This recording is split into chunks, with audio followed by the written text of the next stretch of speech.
तो बच्चों, तो कैसे हैं आप लोग? उम्मीद करते हैं कि बहुत अच्छे होंगे। तो आज के वीडियो में हम class 10th NCERT book math प्रश्नावली 9.1 के प्रश्न संख्या 5 को इस वीडियो के माध्यम से बताएंगे।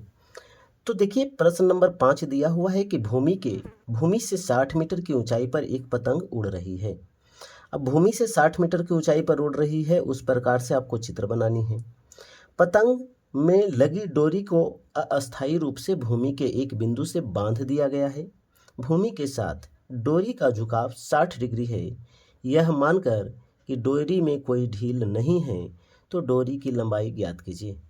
अब देखिए, इसका सबसे पहले चित्र बनाएंगे, और चित्र यदि आप बना दिए तो उम्मीद करते हैं कि आप प्रश्न को भी बना देंगे। सबसे पहले देखिए, एक पतंग है, मान लेते हैं ये पतंग है, और ये पतंग जो है भूमि से भूमि मान लेते हैं ये है, और भूमि से देखा जाए तो ये पतंग कितना ऊंचाई पर है, तो 60 मीटर की ऊंचाई पर है। ठीक है, 60 मीटर की ऊंचाई पर पतंग बना दिए। कहता है इस डोरी को जमीन के किसी एक बिंदु से बांध दिया जाता है। मान लेते हैं यहाँ बांध दिया गया, बांधा जाता है तो जमीन के साथ झुकाव देखा गया तो 60 डिग्री है। ठीक है, अब आपको करना क्या है, पूछा क्या गया है, यह मानकर, देखिए यहाँ पर बांध दिया तो डोरी को यह मानकर बांधा गया कि डोरी में कोई ढील नहीं है, यानी पूरा डोरी कस के टाइट है, रस्सी से बंधा हुआ है। अब चलिए, इसका फिगर बना ही दिए हैं तो नामकरण भी कर देते हैं ABC।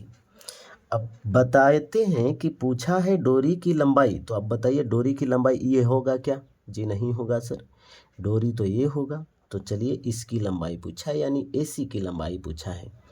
तो चलिए, सबसे पहले 5वां नंबर क्वेश्चन है, हल करते हैं। मानते हैं कि डोरी की लंबाई, माना कि जो डोरी है, डोरी की लंबाई क्या माना जाए भाई, बताओ आप लोग। तो क्या हम ऐसी ही मान के छोड़ दें? मान सकते हैं, या फिर आपको मन है सर x मान लीजिए, x ही मान सकते हैं, या किसी का मन है नहीं सर B मान लीजिए, A मान लीजिए, C, कुछ भी मान सकते हैं आप, अल्फ़ा बीटा गामा कुछ भी मान सकते हैं। ठीक है, बात समझ में आया होगा। तो AC बराबर हमने x मान ही लिया है, तो मान लिया। अब बताइए कि AB का मान दिया है क्या? AB दिया हुआ है 60 मीटर। तो जब इसको पूछा है और AB दिया हुआ है, तो क्या BC की भी चर्चा करें? हमने बोला कि ऊंचाई और दूरी का प्रश्न बनाते समय जिसका मान दिया हुआ रहे और जिसको पूछा जाए उसको कंपेयर करेंगे, बाकी तीसरी भुजा को हम छोड़ देंगे। अब पूछा तो यहीं पर है AC, और यहाँ पर AB दिया हुआ है। चलिए, थीटा भी दिया हुआ है क्या? जी दिया हुआ है 60 डिग्री। चलिए, रख देते हैं। अब चलते हैं, कौन सा त्रिभुज है भाई? समकोण त्रिभुज। समकोण त्रिभुज का नाम भी होगा ABC। चलिए, ABC, B समकोण है, ABC में चला जाए तो AC पूछ लिया गया है, AB दिया हुआ है। तो अब बताइए, जो दिया हुआ है ऊपर रखें या फिर जो पूछा है उसको ऊपर रखें? सर आपकी मर्जी।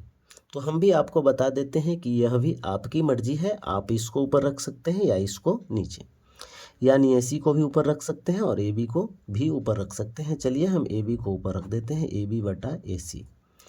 AB क्या है? लंब। अब बटा AC क्या है? कर्ण। अब चूंकि लंब और कर्ण की जो बात है, त्रिकोणमितीय अनुपात में हम देखते हैं तो लंब बटा कर्ण कहाँ होता है? कहिएगा सर, साइन थीटा में होता है। अब बताइए, साइन थीटा के मान कितना दिया हुआ है? सॉरी, 60 डिग्री है, तो 60 रखेंगे बराबर में। अगर बात करें तो साइन थीटा का मान लंब बटा कर्ण, तो साइन 60 डिग्री का मान लंब बटा कर्ण ही होगा, तो यानी बोला जाए लंब AB बटा AC। AB का मान दिया हुआ है कितना? 60 मीटर। AC का मान भी दिया है क्या? नहीं, AC x माने हैं तो x रख देते हैं। साइन 60 का मान क्या होता है? √3/2 होता है, √3/2 होता है।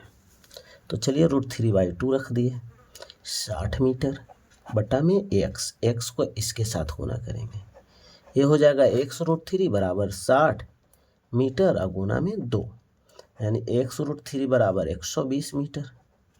तो x बराबर क्या हो जाएगा? 120 मीटर बटा √3 यहाँ होगा ना, हाँ √3। √3 से √3 गुण क्या करेंगे, परमेयकरण कर दिए, ये क्या हो जाएगा 120 √3/3, 3 से काटेंगे क्या हो जाएगा 40 √3। अब लिखेंगे अतः डोरी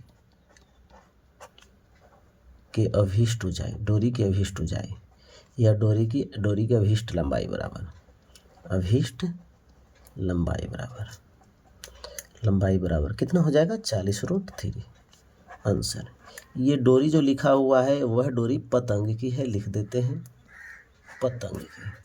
हंसने वाली बात नहीं है, हमने लिख दिया पतंग की डोरी की बात करते हैं, तो पतंग की डोरी की लंबाई, पतंग के डोरी की अभिष्ट लंबाई। अब ठीक है, समझ में आया होगा। चलिए, समझ में आया होगा तो वीडियो लाइक करिए, चैनल सब्सक्राइब करिए, दोस्तों को शेयर करिए, और नहीं आया होगा तो एक बार फिर से वीडियो देख लीजिए। धन्यवाद।